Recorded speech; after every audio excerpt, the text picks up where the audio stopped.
Hi అండి, ముందుగా అందరికీ నమస్కారం. Welcome back to my channel Teegalavari Vantillu. మా ఛానల్ని కొత్తగా చూస్తున్న వారైతే సబ్స్క్రైబ్ మరియు లైక్ చేయండి. మీరు సబ్స్క్రైబ్ చేసి లైక్ బటన్ నొక్కడం వల్ల మాకు ఎంతగానో ఎంకరేజ్మెంట్గా ఉంటుంది. ఈరోజు మనం హెల్దీ అండ్ టేస్టీగా ఉండే రాగులతో క్రిస్పీ దోశను తయారు చేసుకుందాం. ముందుగా ఒక బౌల్లో 1 కప్పు మినప్పప్పు, 1 టీ స్పూన్ మెంతులు తీసుకొని నీళ్లు పోసి శుభ్రంగా కడిగి 5 గంటలు నానబెట్టుకోవాలి. 5 గంటలు నానిన తర్వాత పప్పు ఈ విధంగా అవుతుంది. ఈ పప్పుని మిక్సీ జాడీలో వేసి కొద్దిగా నీళ్లు పోసి మిక్సీ పట్టుకోవాలి. తర్వాత ఒక బౌల్లో పప్పు తీసుకున్న కప్పుతోనే 4 కప్పుల రాగి పిండిని తీసుకోవాలి. ఇందులోనే ముందుగా మనం మిక్సీ పట్టిన పిండిని వేసి కొద్దిగా నీళ్లు పోసి ఉప్పు వేసి కలుపుకోవాలి.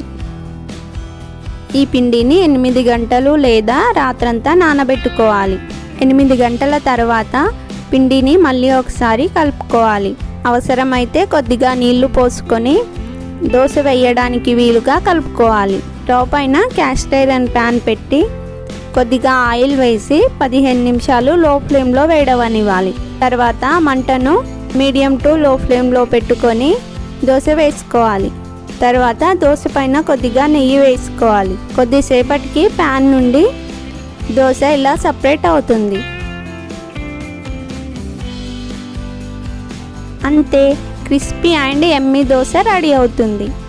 రాగి పిండిలో పోషకాలు ఎక్కువగా ఉంటాయి కాబట్టి దీనిని మన ఆహారంలో భాగంగా చేసుకోవడం చాలా మంచిది. ఈ హెల్తీ వీడియో కనుక మీకు నచ్చినట్లయితే లైక్ అండ్ షేర్ చేయండి. ఇలాంటి మరిన్ని హెల్తీ వీడియోల కోసం మా ఛానల్ని సబ్స్క్రైబ్ చేసుకోండి. Thank you for watching my channel.